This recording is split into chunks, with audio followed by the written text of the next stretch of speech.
most people, producers, know that YouTube have community guidelines, right? And they have copyright strikes. So for example, if one breaks the rules, if you like, of engagement, then they're given a strike, and then a second strike, and a third. You're telling me that this process was not taken with you? Oh, absolutely not. No, I had no strikes. When I first got banned, the initial ban was on Meta. It was on Facebook and Instagram. In perfect synchronization was a large press release by the media, which gave this reason to justify banning me, which was of course false. And I knew the ban was coming. We can talk about that in a second. But when it first hit, I then, by coincidence, got one strike on my YouTube channel. Was it a community strike? It was some strike for some old video about me talking about masks, saying that masks were ridiculous, a COVID-19 strike. Yeah. On a very old video. They gave me a strike, which obviously prevents you from posting for 7 days. Yeah.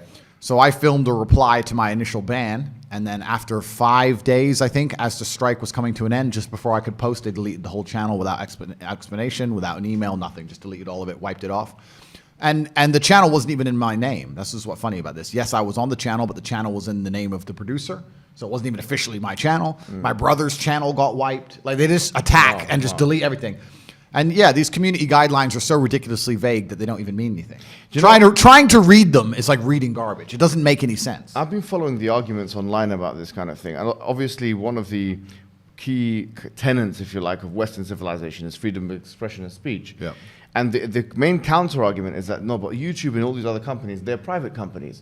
But what I would respond to that is that, well, these are private companies, but in many ways, they have a higher ability to uphold freedom of speech and expression than even the governments do. Yep. So this is actually it's like an Orwellian state. Like, we're looking at something which, the thought police.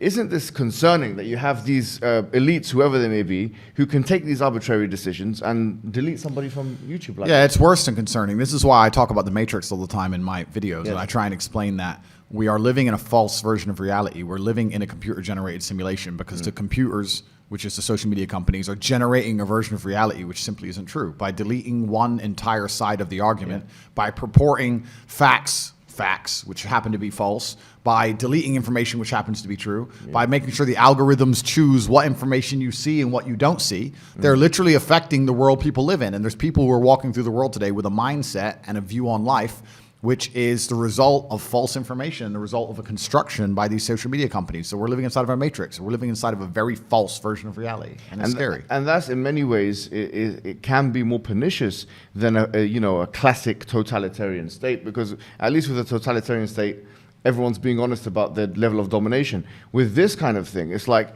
it gives you the illusion of freedom, do what you want, but then we'll control the narratives in other ways. Yeah, exactly. And I also think in most totalitarian states, like, I don't think freedom of speech exists anywhere on the planet, but I do think inside of some states, you know what you can talk about and you know what you can't talk about, and it's pretty clear, right? If I were to go to Russia, for example, I would know what I could say and what I couldn't say without getting in trouble, right? But in the Western world, we pretend that's not the case.